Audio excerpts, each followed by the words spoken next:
Bonsoir à toutes et à tous. Bonsoir Clément. Bonsoir. J'espère que vous allez bien. Je ne sais pas encore combien de personnes sont connectées. On va attendre quelques minutes pour débuter ce live. Voilà. Vous avez aussi un chat. Vous allez le voir sur la droite. N'hésitez surtout pas à poser des questions. Et puis, on peut même commencer pour savoir. Bonjour Iris. N'hésitez pas du coup à nous dire d'où vous venez ou d'où vous nous écoutez en France. Valérie, bonjour Marine. Bonjour.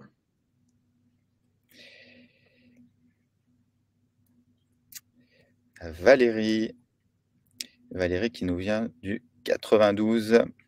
Thomas de Paris. Pauline de Barcelone. Même, je ne pensais pas qu'on aurait aussi de l'étranger. Et Marine, c'est Paris 18. On a Cassandra aussi qui est de Lyon. Bonjour Cassandra. On va commencer d'ici une petite minute. Katia qui est arrivée visiblement.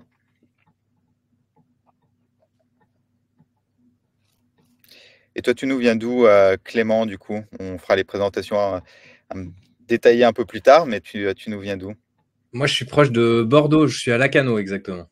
Proche de Bordeaux, à Lacanau. Sympa. Donc, surfeur, sans doute. Exact.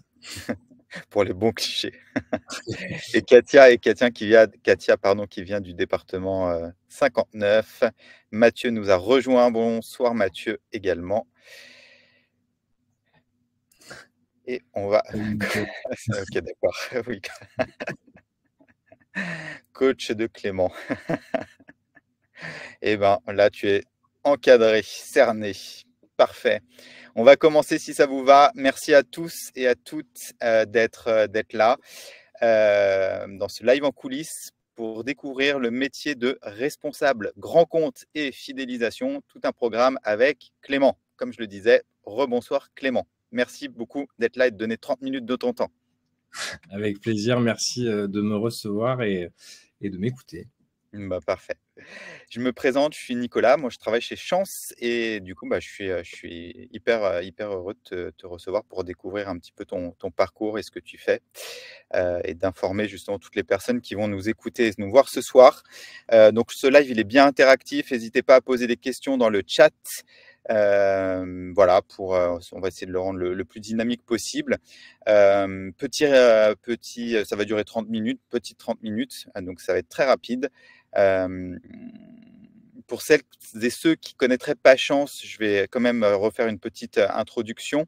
En fait, on a une communauté d'entraide professionnelle et une méthode pour permettre à chacun et à chacune de trouver sa place dans le monde du travail et donc dans la société. Tout un programme. Et pour ça, on a justement des programmes d'accompagnement et d'aide au recrutement. On a un programme qui est assez connu maintenant, qui est le bilan de compétences et qui permet justement de faire le point sur sa vie professionnelle et sur la direction qu'on veut lui donner. Vous connaissez aussi sans doute pour certains 3 minutes pour les autres. 3 minutes pour les autres, c'est un programme qui est totalement gratuit et qui, voilà, vous pouvez la rejoindre en tant que membre de la communauté Chance de manière gratuite et ça permet soit d'aider, soit de recevoir de l'aide professionnelle simplement et efficacement. Voilà, pour cette édition spéciale, on a aussi choisi de donner la priorité aux métiers en forte demande, donc des métiers qui recrutent particulièrement. Et donc, on sait, voilà, en vous parlant de ce métier que va vous présenter Clément, on sait qu'il y a des vraies opportunités de métiers à la clé. Donc, n'hésitez pas à poser des questions si besoin. Clément, encore merci. Peut-être que tu peux commencer par te présenter. Si Oui, ça te avec plaisir. Merci Nicolas. Donc Clément, enchanté. Moi, je suis responsable commercial grand compte et donc fidélisation depuis une petite dizaine d'années. J'ai pratiqué ce métier d'abord chez IBM dans le monde du software et du hardware. Donc, on vendait des serveurs à des grosses entreprises principalement. Et ensuite, j'ai eu l'occasion de travailler 6 ans pour Back Market, qui est une des licornes françaises à l'heure actuelle, où j'ai travaillé avec énormément de clients, des boîtes en croissance en France. Et je vais vous en dire un petit peu plus sur quels étaient les rouages de ce métier. Mais globalement, une expérience très enrichissante et très intéressante, des relations sur le long terme avec les clients. Et c'est vraiment ce qui me nourrit et ce qui est ressorti de mon bilan de compétences avec Mathieu, du coup. Vraiment cette notion de partager, d'apprendre aussi aux clients et de venir aider quelque part pour trouver des solutions et fidéliser. Très clair. Merci pour cette présentation synthétique. Du coup, peut-être que tu pourrais revenir sur ton expérience assez conséquente chez une boîte, à mon avis, qui doit interroger sans doute pas mal de monde dans ce call, qui est Back Market, parce qu'on en parle beaucoup. Ouais. Et du coup, bah, est-ce que dans ce cadre, dans le cadre de cette entreprise, tu pourrais nous parler un petit peu justement de ton métier, de ce que tu faisais concrètement en tant que responsable grand compte et fidélisation? Du coup, moi, je suis arrivé chez Back Market. À l'époque, c'était encore une petite entreprise. On parlait même pas de scale-up. Je suis arrivé, on était 40. Je suis reparti, on était 800 pour donner une échelle. En gros, l'idée, c'est qu'au début, il y avait donc ces comptes clés qui représentaient 80% du chiffre d'affaires de l'entreprise, qui était spécialisé sur du smartphone. En gros, Back Market, c'est le leader du e-commerce reconditionné techno reconditionné en France et dans le monde. À l'heure à laquelle je suis arrivé, c'était vraiment pas ça. On avait 3 entreprises qui fonctionnaient là-dessus, des grosses entreprises avec plus de 200 salariés qui reconditionnaient en France et en Europe. Donc moi, j'ai géré ces comptes-là. L'enjeu, c'était de leur faire croire et de leur faire croire au projet Back Market auquel nous on croyait dur comme fer. Donc il y a vraiment eu cette notion de créer un lien de confiance avec le client. Pour créer ce lien de confiance, la base de mon travail, c'était de répondre à l'urgence. Donc, je dirais qu'une journée un peu classique, c'était j'ouvrais ma boîte mail, je regardais l'intégralité des mails que je recevais. Si j'avais des urgences à traiter, type on n'arrive plus à se connecter à la plateforme, on peut pas vendre nos produits, il fallait que j'aille voir directement avec les équipes techniques pour apporter une réponse la plus rapide possible. Et du coup, gérer la problématique de mon client. Une fois que cette partie-là d'urgence, elle est gérée, ça laisse la place à qu'est-ce qu'on veut aller faire, où est-ce qu'on veut amener le client sur le long terme. En gros, on crée une relation de confiance avec le client en lui montrant qu'on est présent. Donc, il y a quand même beaucoup de disponibilité à avoir pour son client. Le client first, c'est pas que dans les films, c'est vraiment quelque chose d'assez ancré dans le métier. Et ensuite, on va aller travailler sur des projets, c'est-à-dire qu'on va regarder nos enjeux clés à nous, Back Market. Typiquement, c'était l'ouverture à l'international. Back Market, aujourd'hui, c'est présent sur 3 continents différents. Quand j'ai démarré, on avait 3 pays ouverts.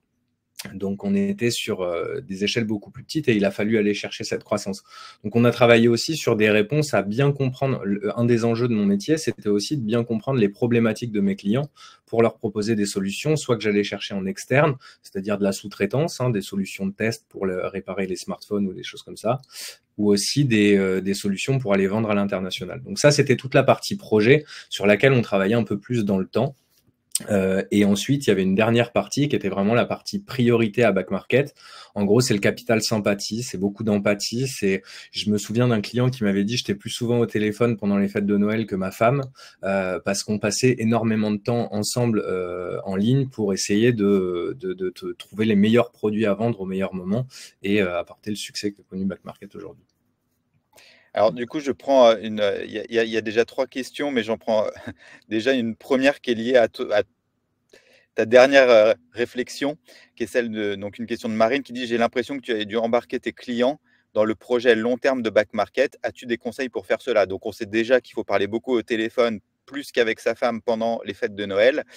Mais du coup, est-ce que tu as d'autres conseils pour Ouais. embarquer justement tes clients, pardon, dans le projet long terme de Back Market, en l'occurrence? Comment tu as pu faire ça?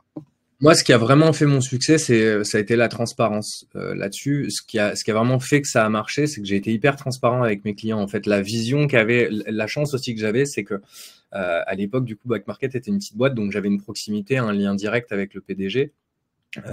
Qui me donnait en fait sa vision des choses. C'était aujourd'hui on est là, demain on sera là, dans 10 ans on sera là.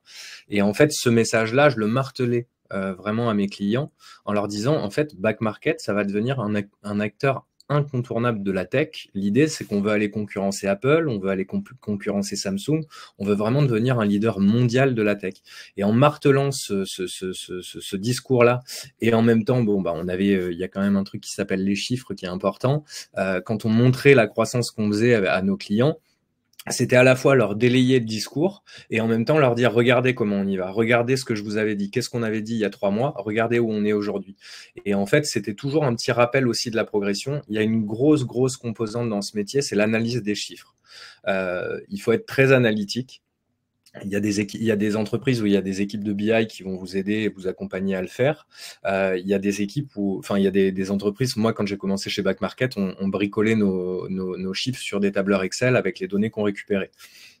Donc, c'était très axé, un peu débrouille, mais c'est hyper important en fait de trouver le bon chiffre, le bon levier. Par exemple, j'ai un client qui est arrivé sur un mois d'une année. On est arrivé avec 60 000 € de trésor à faire tourner sur des cycles de rotation de trésorerie de 10 jours.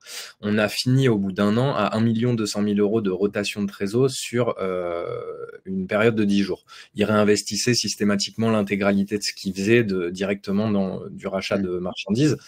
Mais ça, c'est un super chiffre parce que du coup, en fait, on a fait x20 en un an sur sa rotation de chiffre d'affaires. Et ça, derrière, moi, ça m'a permis de l'utiliser avec d'autres clients en disant, je suis capable de faire x20 à quelqu'un. Donc, je dirais oui, vas-y, pardon. vision et appuyer cette vision par des chiffres et bien marquer en fait tous les marqueurs temporels de la progression sur on en est là parce que on a réussi ça. Ok, avec des chiffres et beaucoup de transparence. Ouais. Comme tu... Ok, hyper clair, merci. Il y a Iris qui posait la question pourquoi avoir choisi ce type d'entreprise. Donc là, on dévient tout petit peu du métier, mais après, on reviendra vraiment sur le métier. Mais voilà, puisqu'on parlait de Back Market, pourquoi as-tu choisi ce type d'entreprise? Est-ce que c'est parce que c'était une toute petite entreprise au début ou est-ce que c'était la mission? Enfin bref, j'imagine qu'il y a peut-être plusieurs raisons. Alors, il y a deux. En fait, bon, pour le coup, je suis pas un chasseur de start-up qui a eu le nez creux. J'aurais aimé vous vendre ça, mais c'est pas le cas. Non, j'ai choisi ça parce qu'il y avait un projet qui me parlait. J'ai eu la chance de rencontrer du coup, d'être recruté directement par le PDG, qui avait une vision hyper claire et surtout qui m'a vraiment embarqué dans le projet. Donc, je dirais que Back Market, j'y suis un peu arrivé malgré moi, j'ai trouvé ça sympa et du coup j'y suis allé.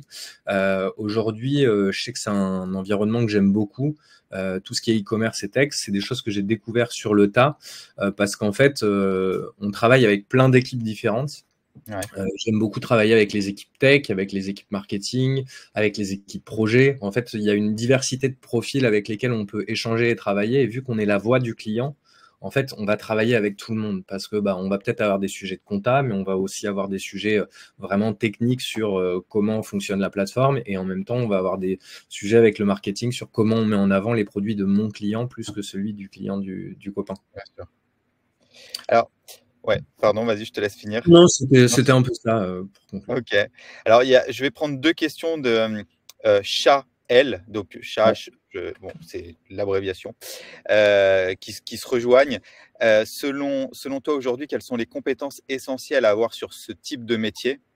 Et elle a posé un peu plus tard une deuxième question. Est-ce qu'il existe des certifications, écoles ou formations certifiantes que tu recommandes pour accéder à ce type de métier, notamment lorsqu'on n'a pas forcément eu de formation business?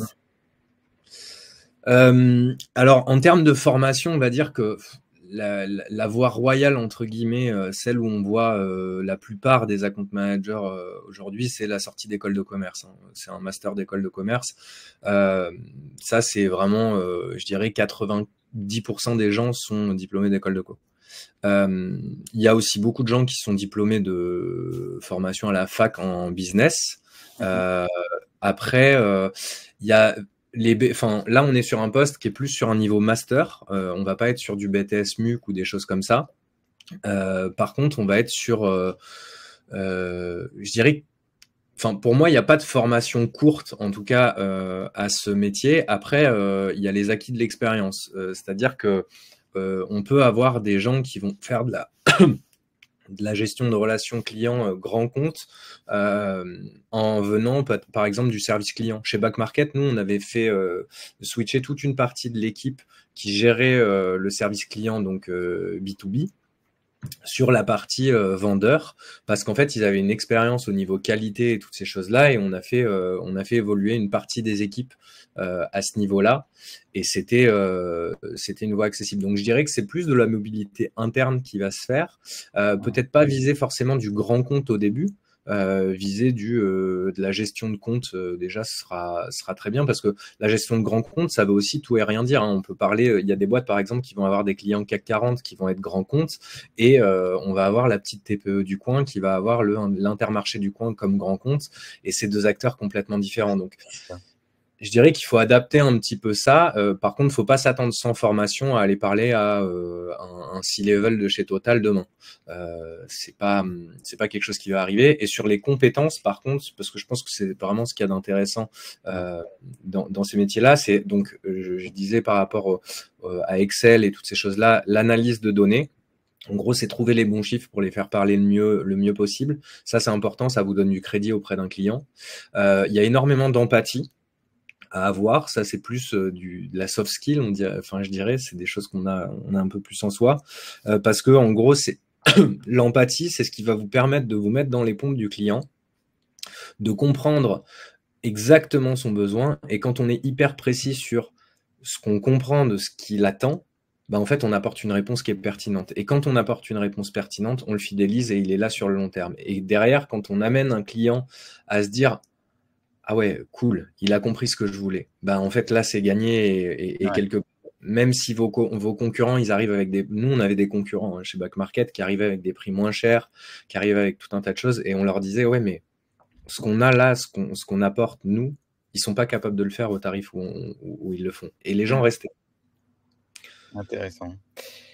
Il y a Constance, ça rejoint un petit peu ce que tu viens de dire, mais alors elle dit, Constance, que mettre en avant sur son CV, donc là très pragmatiquement, lorsqu'on a géré des partenariats et vendu des services, mais qu'on n'a pas eu le titre de compte manager. Donc là, on ne parle même pas de compte ou grand compte, c'est même, on n'a pas eu le titre d'account manager, on a déjà vendu des services et des produits, mais voilà, comment on passe de l'un à l'autre, qu'est-ce qu'on doit mettre en avant sur son CV? Alors, pour avoir recruté des account managers, moi je regardais pas forcément ce truc-là. Après, je suis pas 100% des recruteurs.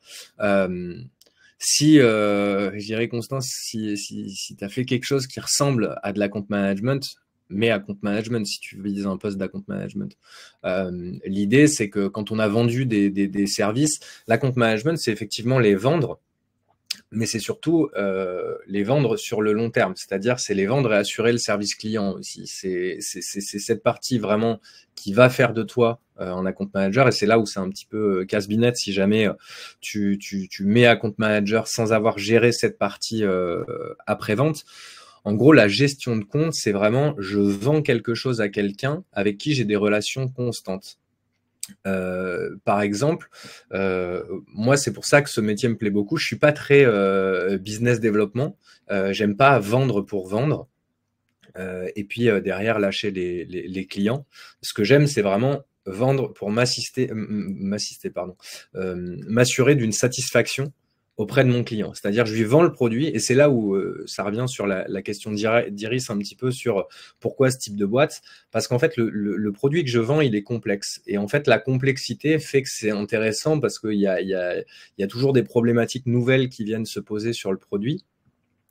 Et moi, en fait, je viens répondre à ces problématiques. Donc, je deviens expert de mon produit et expert des problématiques des clients par rapport à ce produit. Et en fait, c'est là où se fait la différence entre du bizdev et de la compte management. C'est que nous, on est sur ce qu'on appelle du farming. C'est-à-dire que, on vient s'assurer que le produit convienne et surtout derrière on va venir ajouter des patchs. Ajouter des patchs par exemple chez Back Market, moi derrière j'ai vendu les services dédiés aux professionnels. J'étais responsable de toute la partie service aux vendeurs. Et en fait, c'était ma connaissance de mes clients qui m'a permis d'évoluer sur cette position de responsable de toute cette partie upsell et des patchs en fait qu'on allait rajouter aux clients pour générer de la marge pour Back Market. Et du coup, voilà, là c'est un petit peu le, c'est un peu le cet élément qui différencie l'account manager des autres des autres métiers dans la vente. Et donc, pour clore la réponse, je dirais que en fait, si tu as juste vendu des choses, Constance le met pas. Si c'était vraiment de la vente court terme, par contre, si tu as géré des partenariats, mets account manager. Les titres, ça veut un peu, surtout en anglais, ça veut tout et rien dire. Moi, je postule sur des postes où il y a marqué account exécutive alors que c'est un poste d'account manager. Je poste sur des. Enfin, il y a beaucoup de. Ça dépend des boîtes, en fait, la définition du poste. Okay. Avec plaisir. Il y a du coup chat. Bon, tu as pas mal, elle dit, tu en parleras peut-être après et tu viens d'en parler, mais est-ce que tu as des conseils dans le cadre de recherche d'emploi à ce type de poste? Comment faire la différence? Tu en as aussi parlé.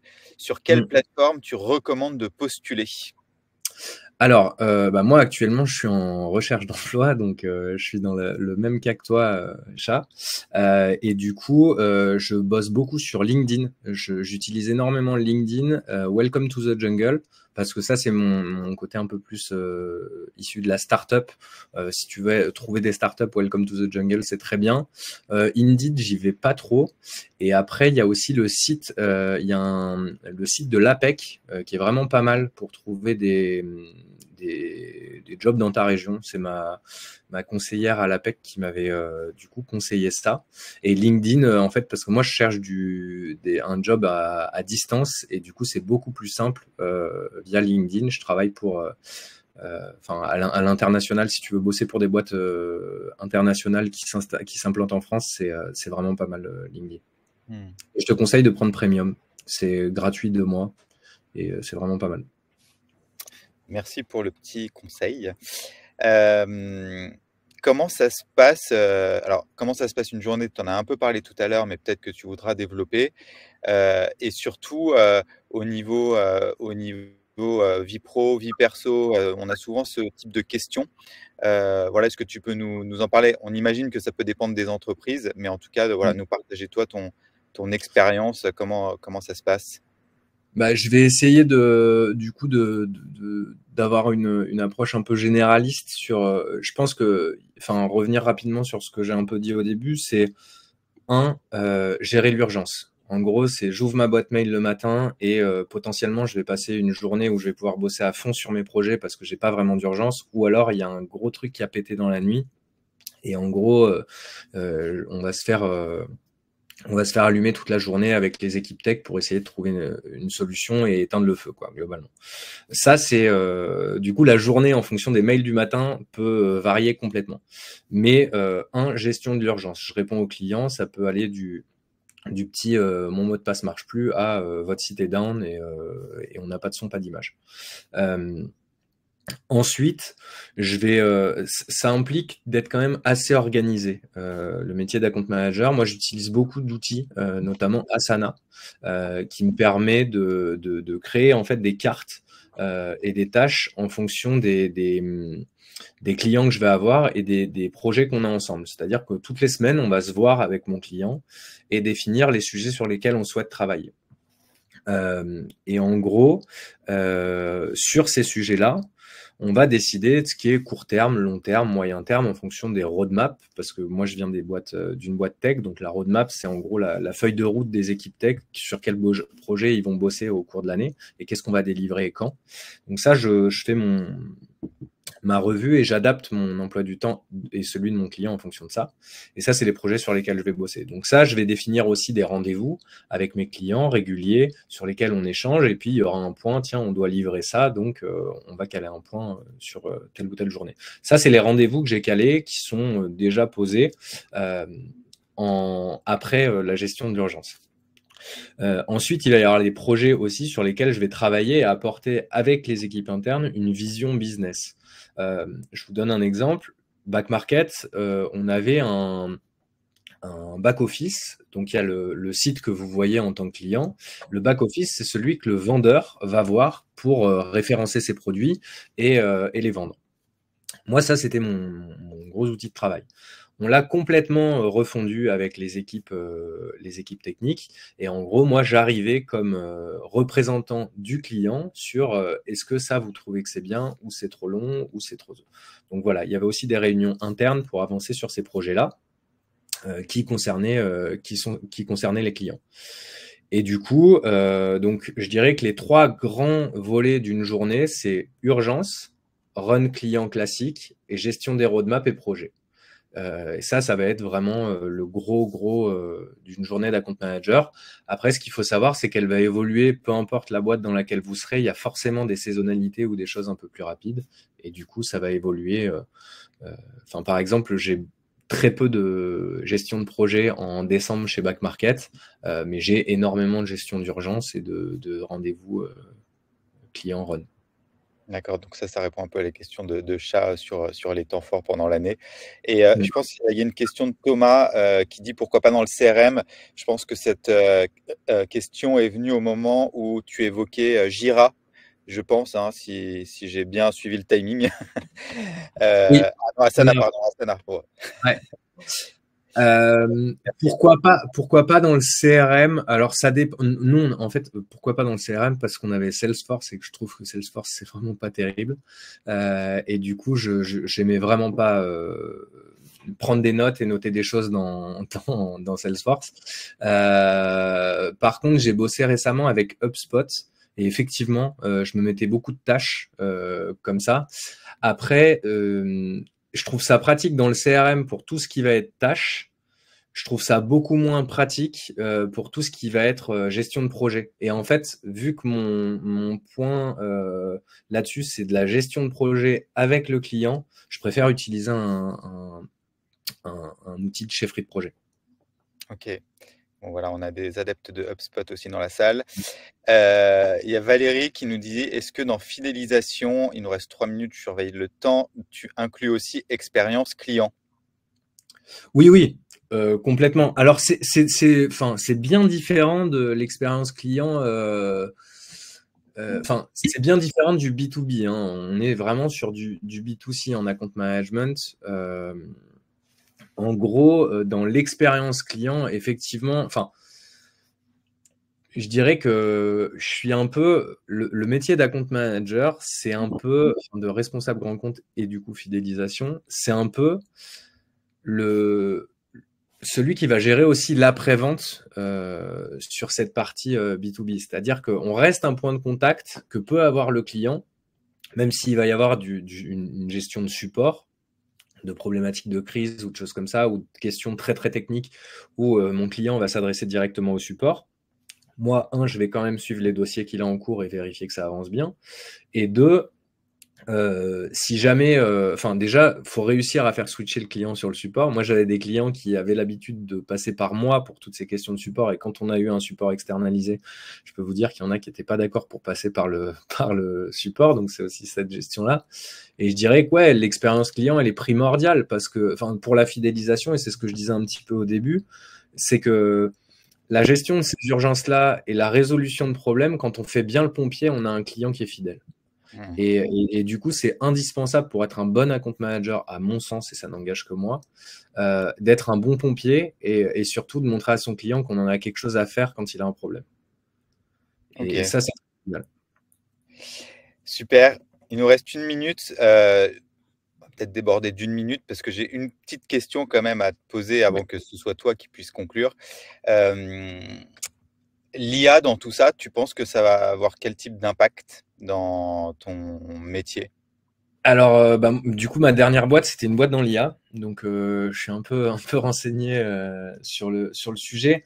Ça a un impact qui va être énorme. Parce que on est globalement assez. Enfin, il y a beaucoup de missions répétitives, il y a beaucoup de rédaction de mails, de relances, de trucs qui ont pas vraiment de valeur ajoutée. Et je dirais que ça va avoir un impact qui va être. Je pense qu'il y a 60% du job qui va être modifié par l'IA et toutes ces choses-là. Euh, Par contre, il y a quelque chose que l'IA n'aura pas, à mon sens, c'est vraiment cette partie dont on parlait sur la fidélisation et le sentiment, le bon sentiment humain qu'on peut créer. Et en fait, vu que c'est un métier qui est très axé sur la relation et vraiment, enfin, on parle de partenariat, de fidélisation, de relation client. On établit vraiment un lien avec les gens et je pense qu'en fait, ça va.